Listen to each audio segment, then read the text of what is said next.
Ba't di lumalabas yung tubig? Ito ang bungad na tanong ni President Ferdinand Marcos Jr. sa pag-upo niya sa isinagawang situational briefing sa Pampanga noong Lunes, August 7, kasama si Governor Dennis Delta Pineda, mga cabinet secretaries at iba pang opisyal sa lalawigan. Sa tala ng Provincial Disaster Risk Reduction and Management Office, aabot sa 275 na barangays sa 17 LGU ang nalubog sa baha, kasunod ng tuloy-tuloy na pag-ulan na dala ng habagat na pinalakas pa ng bagyong Egay at Falcon.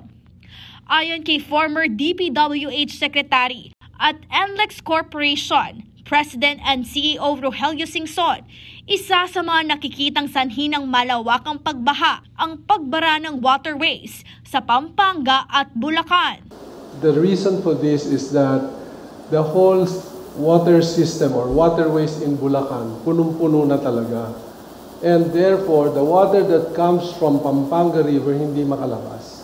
Because the natural drain of all of the uplands or upstream water, ang pupuntahan niyan Manila Bay.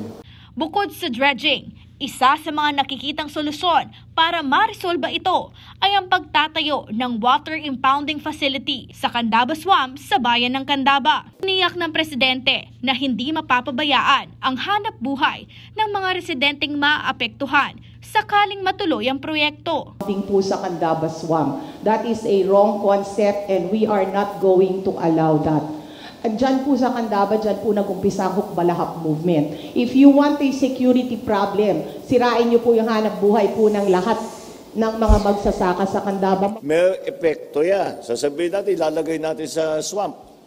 Paano nga yung mga nagtatanim dun? O di maghahanap tayo. We will find something else for them to do.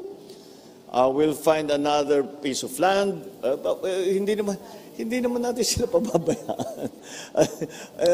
Thank you. Pag nangyari yun, magre-resign na ako ng DA. Sa meeting, inaprobahan din ng presidente ang pagtataas ng daan ng North Luzon Expressway at vertical clearance ng Tulaok Bridge para hindi na maulit pa ang nangyaring pagbaha na nagdulot ng matinding traffic sa publiko. Ang pagtaas ng tulay doon sa bandang San Simon ng NLEX approved. Okay. Thank you, Mr. President. Ayon sa presidente, kailangan na ng mga makabagong paraan para masolusyonan ang matagal ng problema sa baha sa buong lalawigan ng Pampanga na pinalalala pa ng climate change.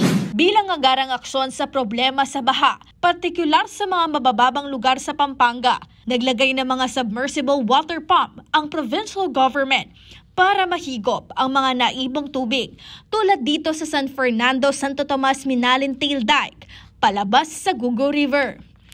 Ayon sa mga otoridad, ito ay makakatulong sa mabilis na paghupan ng tubig sa Santo Tomas at Minalin na hanggang ngayon ay may ilang lugar na baha pa rin. Bukod pa dito, nagpakita din ng suporta si San Miguel Corporation President Ramon S. Ang sa paghukay ng Pampanga River sa naging pag-uusap nito kasama si Governor Delta noong nakaraang linggo. Para sa Balita Pampanga, Luis Rutao.